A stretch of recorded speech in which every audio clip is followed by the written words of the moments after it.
Welcome back to my channel Bindu creativity. ಇವತ್ತಿನ vlog ಬಂದ್ಬಿಟ್ಟು new year vlog.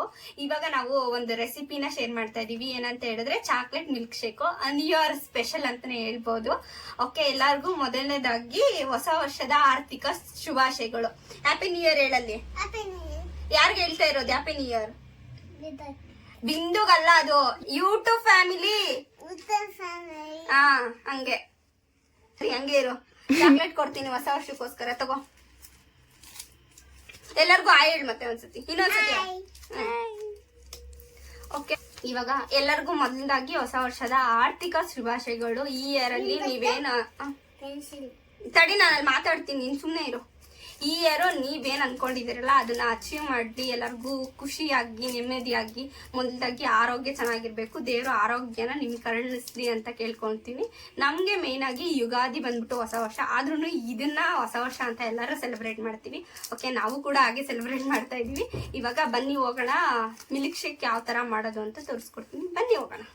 Chocolate milk ಶೇಕ್ಗೆ ಬೇಕಾಗಿರುವಂತ ingredients: ಇದು chocolate syrup, chocolate powder, ಮತ್ತೆ ಇವಾಗ ಗೋಡಂಬಿ ಮತ್ತೆ ಬಾದಾಮಿನ ಚಿಕ್ಕದಾಗಿ ಹೆಚ್ಚಿಟ್ಕೊಂಡಿರೋದು. ಇದು ಬೇಕಾದ್ರೆ ಹಾಕೋಬಹುದು, ಇಲ್ಲ ಅಂದ್ರೆ ಆಪ್ಷನಲ್. ಮತ್ತೆ 1 ಬೌಲ್ ಅಷ್ಟು ಸಕ್ಕರೆ ತಗೊಂಡಿದ್ದೀರಿ. ಲಿವಿಸ್ಟಾ ಅವ್ರದ್ದು ಇನ್ಸ್ಟೆಂಟ್ ಕಾಫಿ ಪೌಡರ್ನ ತಗೊಂಡಿದ್ದೀವಿ. ನೀವು ಯಾವ್ದು ಬೇಕಾದ್ರೂ ತಗೋಬಹುದು, ಇದನ್ನೇ ತಗೋಬೇಕಂತ ಯಾವುದೇ ರೀತಿ ರೂಲ್ಸ್ ಇಲ್ಲ. ನಿಮ್ಗೆ ಯಾವ್ದಿರುತ್ತಲ್ಲ ಮನೇಲಿ ಅದನ್ನ ತಗೊಳ್ಳಿ. ಚಾಕ್ಲೇಟ್ ಮಿಲ್ಕ್ ಶೇಕ್ಗೋಸ್ಕರ ಅಂತ ನಾವು ವೆನಿಲಾ ಐಸ್ ಕ್ರೀಮ್ನ ತಗೊಂಡಿದ್ದೀವಿ. ನಿಮ್ಗೆ ಯಾವ ಫ್ಲೇವರ್ ಇಷ್ಟ ಆಗಿರುತ್ತಲ್ಲ ಅದನ್ನ ನೀವು ತಗೋಬಹುದು. ನೆಕ್ಸ್ಟ್ ಇವಾಗ ಚಾಕೋ ಚಿಪ್ಸ್ನ ತಗೊಂಡಿದ್ದೀವಿ. ಇದನ್ನು ಅಷ್ಟೇನೆ ಆಪ್ಷನಲ್ಲು, ನಿಮ್ಮ ಹತ್ರ ಇದ್ರೆ ಹಾಕೋಬಹುದು, ಇಲ್ಲಾಂದ್ರೆ ಹಾಗೆ ಕೂಡ ನೀವು ಮಾಡ್ಕೋಬಹುದು.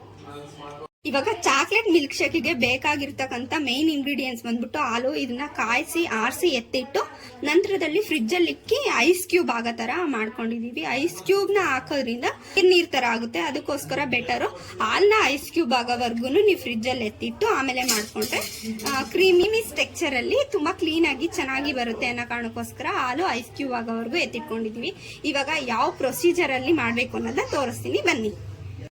ಇವಾಗ ನಾವು ಏನ್ ಸಕ್ಕರೆನ ತಗೊಂಡಿದ್ನಲ್ಲ ಅದನ್ನ ಮಿಕ್ಸಿ ಜಾರ್ಗೆ ಹಾಕೊಂತ ಇದೀವಿ. ಎಷ್ಟು ಸ್ಪೂನ್ ಹಾಕೊಂತ ಇದೀನಿ? 5 ಸ್ಪೂನು.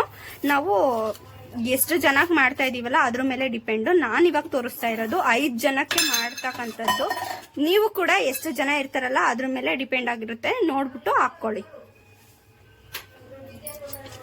ನಂತರದಲ್ಲಿ ಕಾಫಿ ಪೌಡರು 1 ಸ್ಪೂನ್ ಆದ್ರೇನೆ ಸಾಕು, ಜಾಸ್ತಿ ಏನು ಹಾಕೊಳ್ಳೋ ಅವಶ್ಯಕತೆ ಇರಲ್ಲ. 1 ಟೇಬಲ್ ಸ್ಪೂನ್ ಆದ್ರೆ ಸಾಕು. ಕೋಕೋ ಪೌಡರ್ ಬಂದ್ಬಿಟ್ಟು 2 ಟೇಬಲ್ ಸ್ಪೂನ್ ಹಾಕೊಂತ ಇದೀರಿ.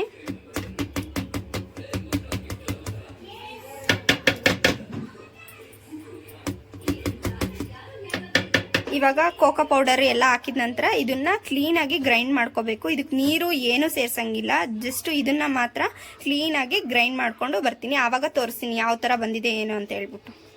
ನಂತರದಲ್ಲಿ ಇದು ಕ್ಲೀನ್ ಆಗಿ ಪೌಡರ್ ತರ ಫಾರ್ಮ್ ಆಗುತ್ತೆ. ಅದ್ರ ನಂತರದಲ್ಲಿ ನಾವು ಸಿರಪ್ನ ಹಾಕ್ಕೊಂತ ಇದೀವಿ.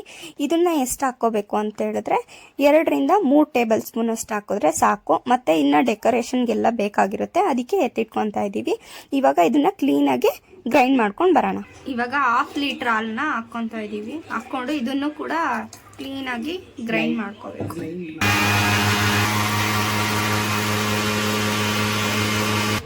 ಈ ತರ ಸ್ಟ್ರಕ್ಚರಬಲ್ ಬಂದ್ಮೇಲೆ 4 ಸ್ಪೂನು ಐಸ್ ಕ್ರೀಮ್ ಹಾಕೊಂಡು ಮತ್ತೆ ಬ್ಲೈಂಡ್ ಮಾಡಬೇಕು.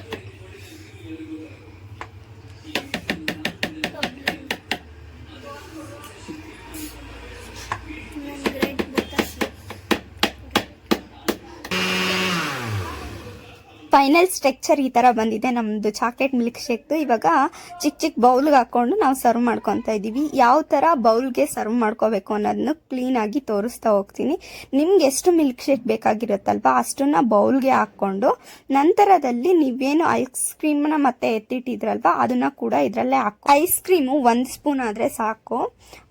ನಂತರದಲ್ಲಿ ಫೈನಲ್ ಡೆಕೋರೇಷನ್ಗೆ ನಾವೇನ ಮಾಡ್ತಾ ಇದೀವಿ ಅಂದ್ರೆ ಏನ್ ಸಿರಪ್ ಇತ್ವಲ್ಲ ಅದನ್ನ ಸ್ವಲ್ಪ ಡೆಕೋರೇಷನ್ಗೆ ಹಾಕೊಂಡು ಚಾಕೋ ಚಿಪ್ಸ್ನ ಹಾಕೊಂಡ್ರೆ ನಿಮ್ಮ ಈ ಮಿಲ್ಕ್ ಶೇಕು ರೆಡಿ ಆಗುತ್ತೆ. ನಿಮಗೆ ಈ ವಿಡಿಯೋ ಇಷ್ಟ ಆದರೆ ಲೈಕ್ ಮಾಡಿ, ಶೇರ್ ಮಾಡಿ, ಕಮೆಂಟ್ ಮಾಡಿ. ನಮಗಂತೂ ತುಂಬಾ ಟೇಸ್ಟಿಯಾಗಿ ಚೆನ್ನಾಗಿತ್ತು. ನೀವು ಒಂದ್ಸತಿ ಮನೇಲಿ ಟ್ರೈ ಮಾಡಿ ಯಾವ ಥರ ಬಂದಿತ್ತು ಏನು ಅನ್ನೋದನ್ನ ನನಗೆ ಕಮೆಂಟ್ ಮಾಡಿ ತಿಳಿಸಿ. ನನಗಂತೂ ತುಂಬಾ ಇಷ್ಟ ಆಯಿತು. ಇವಾಗ ನಾವು ಕೂಡ ಟೇಸ್ಟ್ ಮಾಡ್ತಾ ಇದ್ವಿ. ನನಗೆ ಎಕ್ಸ್ಪೆಷಲಿ ತುಂಬಾ ಇಷ್ಟ ಆಯಿತು. ನನ್ನೂ ಕೂಟಲ್ಲಿ ಹೇಳಿಸ್ತೀನಿ ಹೆಂಗೆ ಬಂದೈತೆ ಏನು ಅಂತ. ಅವನೇನೆ ಎಲ್ಲದಕ್ಕೂ ಕಮೆಂಟ್ ಮಾಡೋದು, ಚೆನ್ನಾಗಿದ್ರೆ ಚೆನ್ನಾಗಿಲ್ದೇ ಇದ್ರೆ. ಬನ್ನಿ ಇವಾಗ ಹೆಂಗಿದೆ ತೋರ್ಸು, ಕೈಯಲ್ಲಿ ತೋರ್ಸಿದ್ರೆ ತಾನೇ ಅರ್ಥ ಆಗೋದು. ಎಲ್ಲಿ ತೋರ್ಸು.